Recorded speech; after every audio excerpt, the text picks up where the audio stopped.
Hi. ఇప్పుడు news వస్తుంది కండి. మన దగ్గర కస్టమర్ అడ్రస్లు ఉన్నాయి. ఓకేనా? అది కూడా ఒక్కొక్క సెల్లో ఉన్నాయి.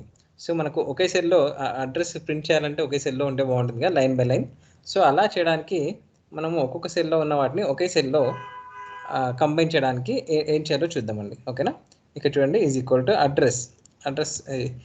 ఫస్ట్ మనం నేమ్ సెలెక్ట్ చేసుకున్నాను, నేమ్ దాన్ని సెలెక్ట్ చేసుకున్నాను. అండ్ మధ్యలో క్యారెక్టర్ 10 క్యార్ అని చెప్పేసి ఓపెన్ బ్రాకెట్ 10 ఇవ్వాలన్నమాట. ఎందుకంటే లైన్ బ్రేక్ వస్తుంది దాని మధ్యలో. రామ్ అని వచ్చేసి character 10 and next address Tejasvi apartments ఏముంది కదా, అండ్ అది ఇచ్చేసి మళ్ళీ అండ్ ఇచ్చేసి మళ్ళీ క్యార్ 10. ఓకేనా? మళ్ళీ మధ్యలో లైన్ బ్రేక్ రావాలి కదా, సో అలా. అండ్ మళ్ళీ హెచ్ఎంటీ కాలనీ, సో మళ్ళీ అండ్ క్యార్ 10, మళ్ళీ అండ్ మియాపూర్, మళ్ళీ అండ్ క్యార్ 10. ఓకేనా?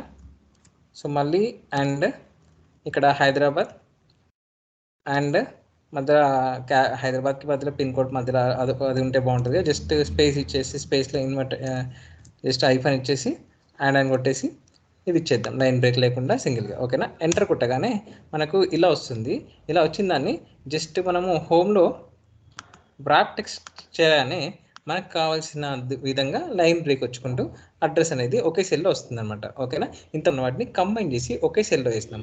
ఇది మనము ప్రింట్ తీసి ఇట్లాంటివి ఒక 100 ఉన్నాయి అనుకోండి, జస్ట్ ఇదే ఫామ్లో పెంచేసి డ్రాగ్ చేసినాం అనుకోండి, సేమ్ ఇలా వచ్చేస్తుంది. మనం ఈజీగా ప్రింట్అవుట్ అయితే ఇవ్వచ్చు. Thank you.